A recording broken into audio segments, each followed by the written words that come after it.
दोस्तों, एक लड़की जैसे ट्रेन में सफ़र करने के लिए अपने 10 मार्च को एसी बोगी के एक टिकट बुक कराती है और टिकट बुक कराने के बाद उसका टिकट कन्फर्म हो जाती है और कन्फर्म हो जाने के बाद जैसे ही वो लड़की 10 मार्च आता है, 10 मार्च आने के बाद वो लड़की प्लेटफार्म नंबर पर पहुंचती है, रेलवे स्टेशन पहुंचती है और रेलवे स्टेशन पहुंचकर जैसे ही ट्रेन के इंतजार करने लगती है।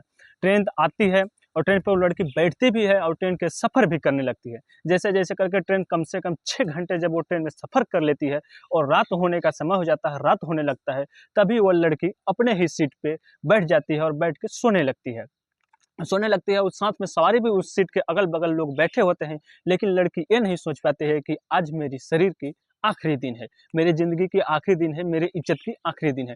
लड़की शाम होती है, लड़की को कोई ऐसे नशीला पदार्थ देकर उस लड़की को बेहोश कर दिया जाता है और लड़की बेहोश हो जाती है। जैसे ही लड़की बेहोश हो जाती है और लड़की को बेहोश होने के बाद कुछ घंटे बाद जैसे ही होश आती है, तो लड़की अपने आप को देखती है, तब बहुत ही रोने लगती है। रोने लगती है, कहती है कि मेरी सारी इज्जत लुट गई क्योंकि उसके बदन से सारे कपड़े उतर गए थे। सिर्फ़ उसे जो दुष्कर्म काम किया था, वही आदमी, वही आरोपी उस लड़की को सिर्फ़ चादर ओढ़ाकर अगले स्टेशन पर उतर जाते हैं। जैसे ही वो लड़की का होश आती है, तो लड़की देखकर अपने बदन को रोने लगती है और अगल-बगल के लोग बैठे हुए बोगी में कोई भी उसके सहायता के लिए कोई भी आगे कदम नहीं उठाता है। लड़की जैसे-तैसे कर कर जहाँ से लड़की जिस स्टेशन पर बैठी थी, लड़की वहीं पर पुनः पहुँच जाती है और वहाँ पे जाके पुलिस जीआरएफ वहाँ पे कोई जीआरपीएफ थाने के पुलिस वाले से अपनी रिपोर्ट दर्ज कराने के लिए अपनी शिकायत बताती है, आपत्ति-वित्ती बातें बताती है, लेकिन वहाँ के जीआरपीएफ पुलिस वाले तनिक भी उसकी बातों पर विश्वास नहीं करते हैं। लड़की घबरा जाती है, परेशान हो जाती है कि मैं अपनी शिकायत कहाँ पर दर्ज कराऊँ? जैसे ही लड़की करके वहाँ से फिर अगले रेलवे स्टेशन मध्य प्रदेश के भोपाल रेलवे स्टेशन पर पहुँचती है, वहाँ पर जीआरपीएफ पुलिस के पास पहुँचती है और वहाँ पे अपने आपत्ति-वित्ती बातें बताती है, जो ट्रेन में उसके साथ घटना होती है। लेकिन वहाँ के पुलिस वाले उसके शून्य मामले पर उसके केस दर्ज करते हैं, लेकिन इस लड़की को इसको केस दर्ज कराने के लिए करीबन 39 दिन लग जाते हैं, तभी एफआईआर ठीक से दर्ज नहीं होता है। वो लड़की बहुत ही परेशान हो जाती है, तो 39 दिन बाद भी उस लड़की को अभी तक न्याय नहीं मिलती है। दोस्तों, आइए हम लोग इस घटित घटना को जानते हैं बहुत ही विस्तार के साथ कि यह घटित घटना हुई है कहाँ के और कहाँ के रहने वाली लड़की है और कहाँ कौन स्टेशन से कहाँ पर जा रही थी और इसके बीच कैसे एक घटना हो गई। दोस्तों, मैं आपके साथी कृष्णदेव और आप लोग दोस्तों मेरे चैनल में पहली बार बने होंगे तो प्लीज़ दोस्तों आप लोग मेरे चैनल को सब्सक्राइब कर लीजिएगा ताकि नोटिफिकेशन आप लोग के पास सबसे पहले पहुँच जाए। इससे पहले दोस्तों आप लोग मेरे चैनल को पहले से सब्सक्राइब कर लिया है, दोस्तों आप लोग के हाथ जोड़ के दिल से धन्यवाद है। और जो मेरे चैनल को पहली बार सब्सक्राइब नहीं किया है, उससे प्लीज़ दोस्तों आप लोग मेरे चैनल को सब्सक्राइब कर लीजिएगा ताकि नोटिफिकेशन आप लोग के पास सबसे पहले पहुँच जाए। दोस्तों, मैं आपका साथी कृष्णदेव जो आप लोग की एक सच्ची कहानी को लाया हूँ और बहुत ही विस्तार के साथ सुनाने वाला हूँ। दोस्तों, आप लोग वीडियो को शुरू से लेकर लास्ट तक देखिएगा ताकि आप लोग को शुरू से लेकर लास्ट तक समझ में आए। दोस्तों, ग्वालियर के बसंत विहार से लड़की उत्तर प्रदेश जाने वाली एक ट्रेन जैसे तुलसी एक्सप्रेस ट्रेन में वो करीबन 10 मार्च को एसी बोगी एसी कोच में वो टिकट बुक कराती है, टिकट कंफर्म होती है और 10 मार्च जैसे ही आती है वो लड़की रेलवे स्टेशन पे पहुंचकर प्लेटफार्म नंबर पर आके खड़ी हो जाती है। जैसे ही ट्रेन प्लेटफार्म नंबर पर पहुंचती है, लड़की उस ट्रेन में बैठ जाती है। वहाँ पर यात्री भी बैठते हैं, लड़की भी बैठती है और बहुत यात्री भी बैठते हैं। जिस नंबर पे, जिस बोगी पे और जिस सीट पर उस लड़की का सीट था, उसी सीट के बगल पर ही 2 लड़के और भी बैठते हैं। ट्रेन छूटने का टाइम भी होता है, ट्रेन छूट भी जाती है और ट्रेन चलने लगती है। जैसे-जैसे ट्रेन आगे बढ़ती है, उन लोग के बात धीरे-धीरे शुरू हो जाता है। वो लड़की और 2 आरोपी और अगल-बगल के बैठे 2 लोगों के साथ में वो लड़की धीरे-धीरे बातचीत करना शुरू कर देती है और 2 लड़के भी जो बैठे थे, वो भी उस लड़की से बातचीत करना शुरू कर देते हैं।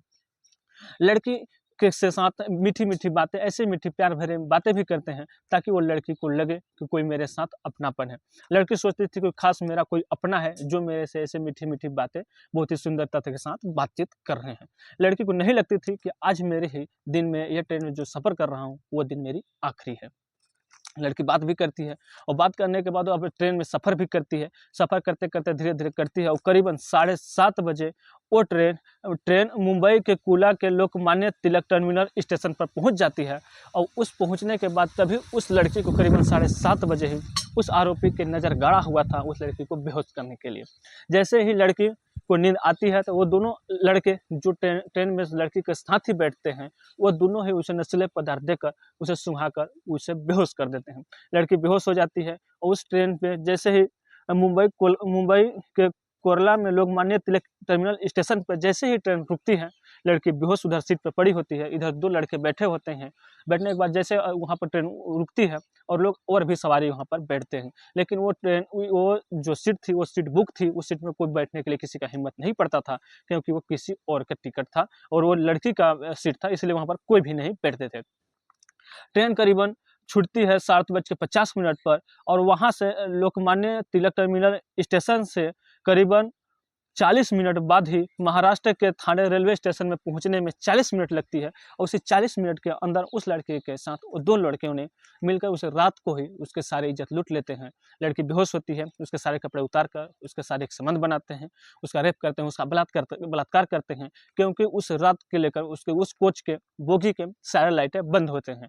इसीलिए वहाँ पर कोई नहीं जानते हैं, कोई भी नहीं देखते हैं और जैसे ही अगले स्टेशन महाराष्ट्र के ठाणे रेलवे स्टेशन में 40 मिनट बाद वो ट्रेन पहुंचती है, तो वहां पर दोनों आरोपी रेलवे स्टेशन पर उतर जाते हैं और लड़की के फिर आगे ट्रेन चलती है। आगे जाने के बाद जैसे ही उस लड़की को होश आती है, तो लड़की अपने आप को देखती है, तो लग्न अवस्था में और लड़की रोने लगती है।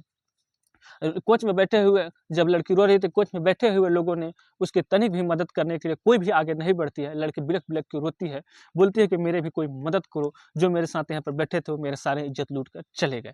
लेकिन वहाँ कोच पर बैठे हुए, बोगी में बैठे हुए कोई भी यात्री उस लड़की की सहायता नहीं करते हैं और जैसे तैसे करके लड़की जिस स्टेशन ग्वालियर स्टेशन से बैठी थी, वहाँ पर जैसे तैसे करके ग्वालियर रेलवे स्टेशन पर पहुँचती है और पहुँचने के बाद वहाँ पर जीआरपीएस की थाने एहतियात पुलिस में अपने आपत्ति वित्तीय बातें जो रेलवे स्टेशन जो चलती ट्रेन में उसके साथ हुई थी, उसी घटने के बारे में वो अपनी रिपोर्ट दर्ज कराती है। लेकिन वहाँ के जीआरपीएफ पुलिस उस लड़की के बात पर तनिक भी विश्वास नहीं करते हैं, तनिक भी भरोसा नहीं करते हैं।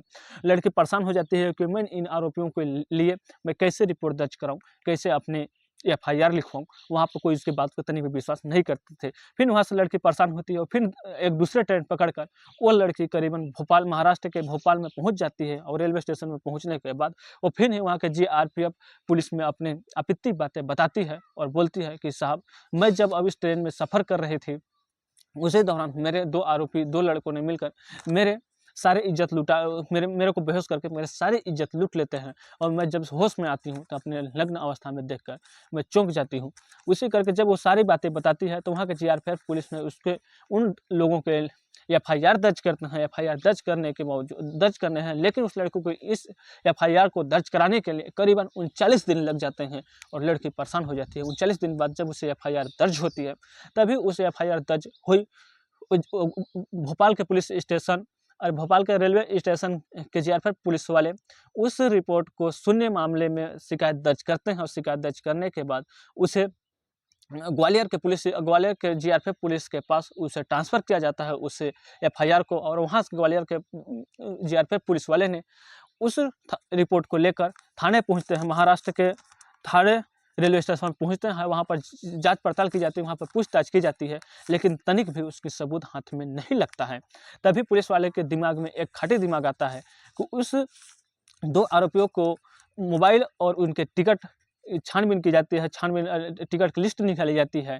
टिकट की लिस्ट के दौरान उसे छानबीन की जाती है, उस मोबाइल से उस आरोपी को ट्रैक किया जा रहा है, लेकिन अभी भी कोई भी पुलिस को हत्थे, दोनों आरोपी में से कोई भी आरोपी हत्थे नहीं लगे हैं। लड़की परेशान होती है, घबरा भी जाती है और बोलती है कि मेरे को इंसाफ चाहिए, जैसे भी चाहिए, लेकिन मेरे को इंसाफ चाहिए। लड़की को इंसाफ दिलाने के लिए जीआरपीएफ पुलिस जी जान से लगी है, लेकिन अभी भी कोई भी हत्थे नहीं लगी है। दोस्तों, आज के दिन में हमें ट्रेन में भी सफ़र करना अपने आप को सुरक्षित मत समझिएगा और किसी के साथ भी आप लोग सफ़र कीजिएगा तो प्लीज़ आप लोग अपने साथ में किसी एक या किसी घर वाले के किसी सदस्य के साथ ही सफ़र कीजिएगा, ताकि आज के दिन में किसी से भरोसा नहीं है कि आज के दिन में क्या हो जाने वाला है। दोस्तों, ऐसे ऐसे क्राइम न्यूज़ सुनने के लिए आप लोग मेरे चैनल को सब्सक्राइब कर लीजिएगा, ताकि नोटिफिकेशन आप लोग के पास सबसे पहले पहुंच जाए। तब तक के लिए दोस्तों, जय हिंद, जय भारत।